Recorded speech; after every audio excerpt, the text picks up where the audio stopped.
Bonjour à tous, bienvenue dans la vidéo Paroi du tronc. Je m'appelle Naomi Young, je suis tutrice d'anatomie et d'embryologie pour le tutorat santé Strasbourg pendant l'année 2021-2022.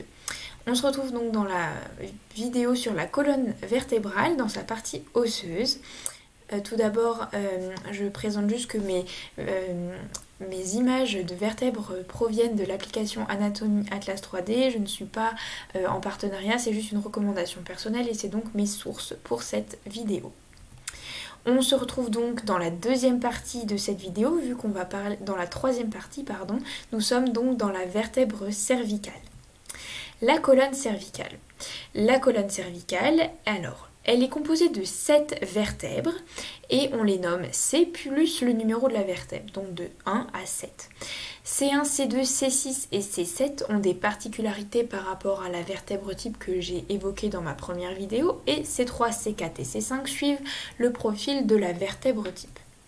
Donc vous voyez sur une vue d'ensemble de la colonne la partie cervicale de C1 à C7, puis on zoome un peu sur C3, C4 pour avoir une vue antérieure, puis sur C4.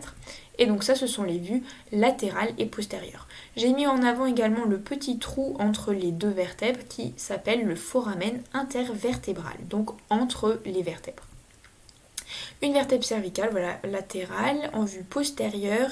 Ici, nous avons une vue supérieure, puis une vue inférieure.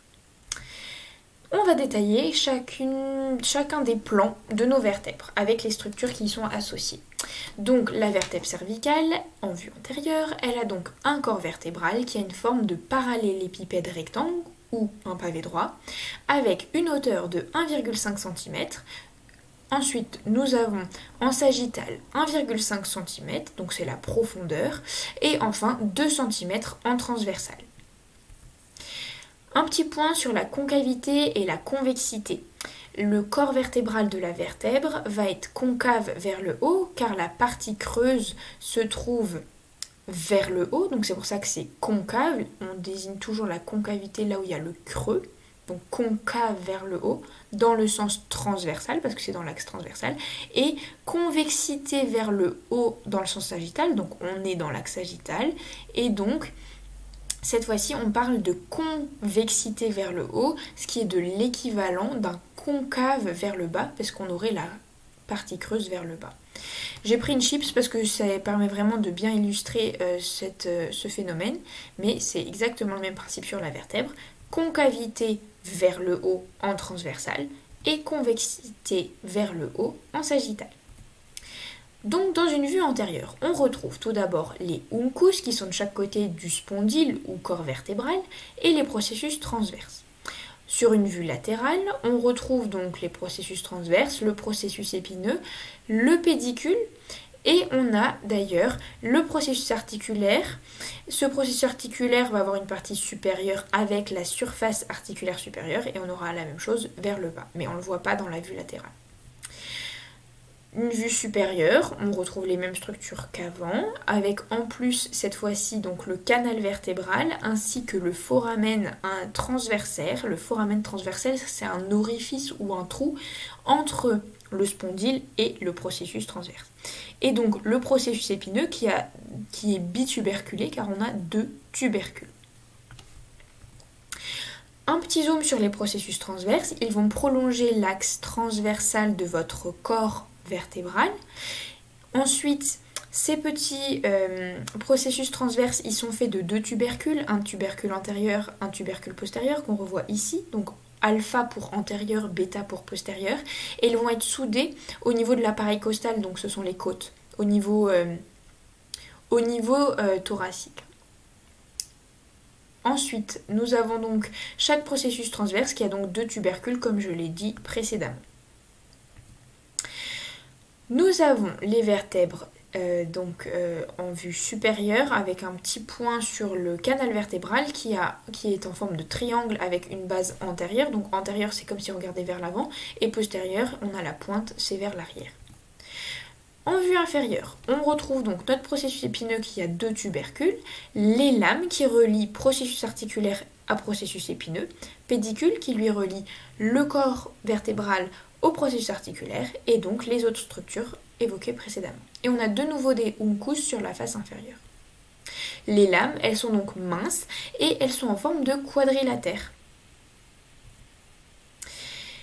En vue postérieure, on retrouve exactement les mêmes structures, donc vraiment processus articulaire. Donc cette fois-ci, on peut voir la partie supérieure, la partie inférieure et la surface articulaire supérieure qui va s'articuler avec la vertèbre cervicale supérieure et celle du dessous avec la vertèbre inférieure.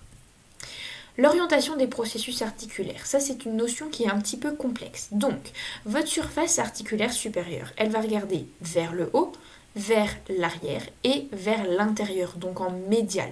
Tandis que le processus articulaire inférieur va regarder vers le bas, vers l'avant et en latéral, donc vers l'extérieur. Cette flèche, elle vient vers vous. Le processus épineux pour les vertèbres cervicales, il va être court, sauf pour C1, parce que C1 n'a pas de processus épineux mais un tubercule postérieur, et pour C7 qui est une exception vu qu'on a un tubercule long. D'ailleurs, il ressort bien ici. Bituberculé, donc ça veut dire 2 petits tubercules, pour C1 il n'y en a pas, vu qu'on n'avait pas de processus épineux.